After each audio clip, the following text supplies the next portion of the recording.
That was so poor from Man City. That was so poor from Man City. I think Spurs might be Man City's kryptonite. In the last 2 years, Spurs, what, 4 wins against City? City, 4 wins against Spurs. They have like, almost identical records against each other in the last 2 years. Guardiola has, I think, lost more games against Spurs than any other team in his managerial career. That says something. I don't know what it is about Spurs, but they just find ways to ruin Man City's day. And look, Arsenal fans are probably jumping for joy right now, thanking Spurs for for this result. They probably would have been even happier if the match ended at halftime, because after that first half, it looked like there was nothing Spurs could do to get into the game. I honestly thought about turning off the stream after that first half because I couldn't believe how passive Spurs were in that first half. They were so passive. The first 10 minutes, okay, Ryan Cherky's on form. He's cooking, right? He gets his opportunity, pass from Haaland one-on-one against, I think it's Dragusin, and you don't really know which way he's going to go. You don't know which direction he's going to go, right, left, whatever. He finds a way to put the ball on his right foot, finds the bottom corner, 1-0. And I know Vicario is extremely furious at him, close him down, close him down. But we've seen so many times this season, players have closed down Turkey, closed on his left foot, he goes to his right. Closed on his right foot, he goes to his left. You can't tell which way he's going. He's too two-footed, he's too shifty, he's too agile and creative on the ball. You don't really know what to do with him. And I think it was a situation where you just hate to be one-on-one with a player of that caliber in that position, isolated by yourself. And, Chucky punishes him. And then even minutes after that, Chucky gets a similar opportunity, this time against Romero. Romero gets tight, and what does Chucky do? He shifts it and goes out on the outside of him. Goes right past him, cuts the ball back, anticipating the slide tackle from, I think, Dragusin, and then unleashes a great strike. I think if Vicario doesn't save it, it's going in. That's why in that first goal, you can't be too harsh on Dragusin or whoever it was and say, oh, why didn't you step up? Why didn't you press him? Why didn't you? Because you see what he did to your captain literally 5 minutes later. That's what Turkey can do. But even after that first goal, you think to yourself, Spurs, be a little bit more aggressive. Be a little bit more, strong in the tackle. Press more. Get on the ball more. You're at home. You need wins. You're in the bottom half of the table. You need to, gather the results and start to pick up momentum to push, to the top half of the table. They do none of that. There were at times Man City were playing the ball at walking pace. They were literally walking, putting their foot on the ball and walking with the ball. I couldn't believe how passive Spurs were in that first half, and it just shows in the way they were playing. They couldn't play out the back. They couldn't string together 5 passes, and when they tried to play out the back, they got punished. Dragusin gives the ball right to Rodri, open, easy pass to Bernardo Silva, easy pass to Semenyo, 2-0. And for that, in that first half, there were so many times where Man City had acres of space. Donnarumma was just pinging the ball to Haaland every opportunity he wanted to. There was nobody around Haaland. He was free. The midfield was so disjointed. I don't even know what structure they were playing, what formation they were playing. They were just so open. Every single time he wanted to ping that ball to Haaland, he did it, and there was no resistance, no restriction on the ball from those Spurs players. It was terrible. And then that's kind of see how that results in the second goal that Man City scored. That first half was honestly disgraceful from Spurs, right? You would think that they were trying to give Arsenal the win, the way they were playing. I'm obviously not saying that, but that's how bad it looked, right? But in the second half, you get booed off at halftime. I'm looking at the body language of the players. I'm looking at the body language of Thomas Frank. I think to myself, there's no way these guys can possibly crawl this back in the second half and get a result from this game. And then the second half starts, and it was literally a role reversal. Everything City did to Spurs in the first half, Spurs did to City in the second half. It was like they swapped tops. I couldn't believe what I was watching. City was so passive in that second half. Spurs started the second half and just started attacking City, pressing them, quickly moving the ball, counter-attacking, getting the ball up the pitch faster. Colomani, more involved. Solanke, more involved. Xavi Simons, I think, probably had his best game in a Spurs uniform today. He was exceptional today, pulling the strings. And there were so many opportunities where he could have shot the ball. He could have made quicker decisions. He was, a little slow in that first half. Second half, he picks it up. Starts to get more on the ball. Starts to make quicker decisions on the ball. Looking like the player that we saw at Leipzig last season. All these, new 10s in the Premier League. Wirtz picking it up. Simmons picking it up. Cherky's obviously had it since the start of the season. The future of the 10 in the Premier League looks to be in very, very good hands. But I look at that second half from Spurs, right? The drop off from City in performance was staggering. You look at Holland, nothing in the second half. Semenyo, nothing. Turkey was did nothing. Bernardo Silva gets his assists, but for the most part, all season and for the last couple of years, he's been anonymous in games. Rodri, when it comes down to being on the ball and dictating play, yes, he looks great. When it comes down to tracking back and defending, he looks terrible. Go at that guy. He got asthma. Go at him. He cannot guard anybody one-on-one. He cannot stop anybody from dribbling past him. He's cooked.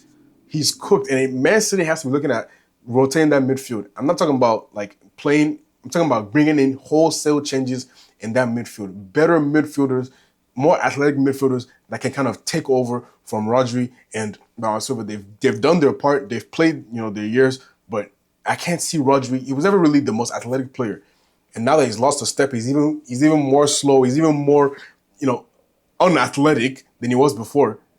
In this Premier League, in the period that we're in, you have to be able to run. You have to be able to tackle, and he's lost a lot of that.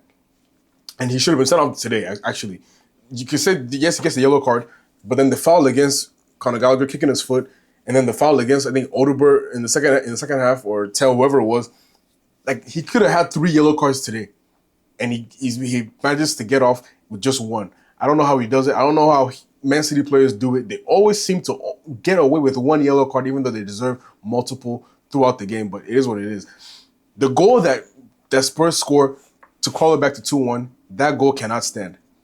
Listen, I have my grievances with Man City over the years and how they always get decisions and beating us the titles. That was not a fair goal to concede, because it's a great ball from Xavi Simons outside of the foot to play Solanke in. Solanke, great composure to cut it back against Kusanov. But that tackle from Guehi to get his foot in between Solanke and the ball is brilliant. Solanke then kicks Guehi's foot and then kicks the ball into the goal. You have slow-mo replays, you have VAR, and you still allow the goal to be given. That is shocking from the refereeing, PGMOL, VAR, everybody involved. That's a shocking decision. That is a very, very shocking decision, and that gave Spurs all the momentum they needed, because they put them right back into the game. They were pressing, they were aggressive, they moved the ball quickly, counterattacks were quicker than they were in the first half. And you see that second goal that they score, that's one of the goals of the season. Take your mind back to Giroud, mid-2010s. That goal, that scorpion he scores against, was it Norwich? Whoever it was, I can't remember who it was. But that scorpion that he scores, it was the same kind of goal. Such a brilliant. This one was a little bit different because I think Giroud's was to the near post. This one was to the far post, right? Comes at the far post. I think he just hits off the sole of his feet, not even his heel, the sole of his feet, which makes it even more impressive in my opinion. Loops it over Donnarumma, no chance, 2-2. And from that point on, Spurs were chasing the win. It seemed like they wanted the win more than City did. I couldn't believe Haaland, another game anonymous, right? Yeah, the stats say you got the assist, but come on, that was all tricky. Another anonymous game of you just really not doing anything, not really offering much in build-up play. And then, okay, let me not say not offering much, because there were times where Donnarumma played the ball to him, held it up well, linked up the play. That was decent. But in the final third, anonymous again. Semenyo scores your goal. Outside of that, nothing. Turkey was the only one kind of, pulling the strings and knitting things together and trying to, looking like one of the more positive attackers. I look at Foden on the bench. Is he injured? Is he, because it's looking like another season of Foden falling off midway through the season, doing nothing again. Like, you're supposed to be one of the key guys in this team. To me, it always seems like he will never be that guy. He'll just always be a complementary piece to the main guy or the main, guys. It's looking like that again this season. But Spurs, the second half was impressive. If they just started the game playing like that, there could have been so much more in this game for them. They could have had so much more, gotten so much more out of this game. But that first half was just pathetic. You cannot play like that in the first half at your home ground. I said it earlier in the video about United being passive after going up 1-0, 2-0. The same thing for Spurs today. You go down and you're even more passive than when you were when the match was tied. That was shocking from them. But Spurs are Man City's kryptonite. They're Guardiola's kryptonite. I think he's lost more games against them than anybody else. The last 2 years, the record 4 wins for Spurs, 4 wins for City. It's looking, it just, you can never really guess which way it's going to go. Going unbeaten against City this season is an impressive feat.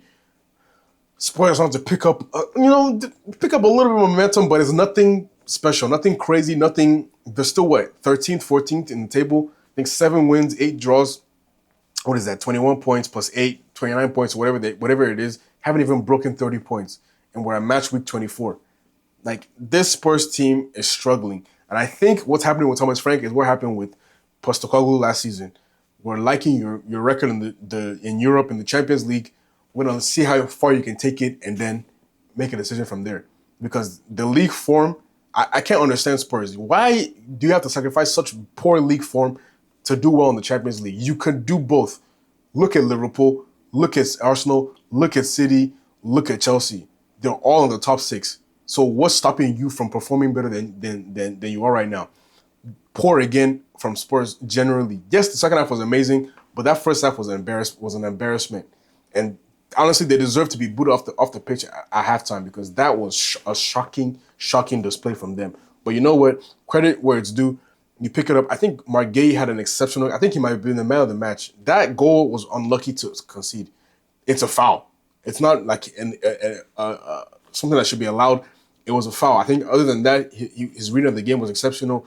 Many times he stopped Solanke, stopped Colomani. First of all, why does the commentary for like 5 minutes kept calling Colomani Papsar? They don't even look alike. They have completely different number.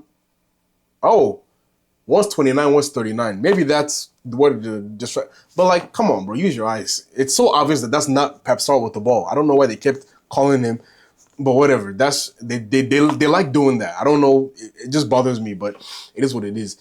Credit to Gay today. He was exceptional, and he's really looking like an upgrade this season so far on what Stones and Diaz and Ake and all these guys were doing. Alain, the youngster, he's really an upgrade on all those guys. So it's going to be very, very pivotal for this City team. This poor City defense, I think, he's going to really have to showcase why he's the quality defender that so many clubs are looking at in the summer. But this title race, every time I think I know why City can win the league, they show me reasons why I should not believe in them. And today was one of those reasons. The mentality, the defensive capabilities is just not there. It's just not there, and you're relying on too much offensive firepower that's kind of dwindled in the last couple weeks. So I don't have any faith in Man City being able to call this back. And now you play Liverpool next week. Liverpool, who are kind of picking it back up. They're going to be hungry to beat you because of what you did to them early in the season. They're in 6th place. They need to crawl back the points against Chelsea and United. You're going to meet a very, very hungry and feral Liverpool next weekend. So it's going to be very difficult for you to win that game. And if you lose that game, I think it's done. I genuinely think it might be done, because Arsenal played Sunderland at home. I would bank on them winning that game. 9 points. It's not the City of old. It might be too much. But let me know your thoughts in the comments, guys. Please let me know your thoughts. Arsenal, Spurs fans, City fans, thoughts on this game. Leave your comments in the comment section below. Like the video. Subscribe to the channel. And I'll see you all very, very soon. Peace out.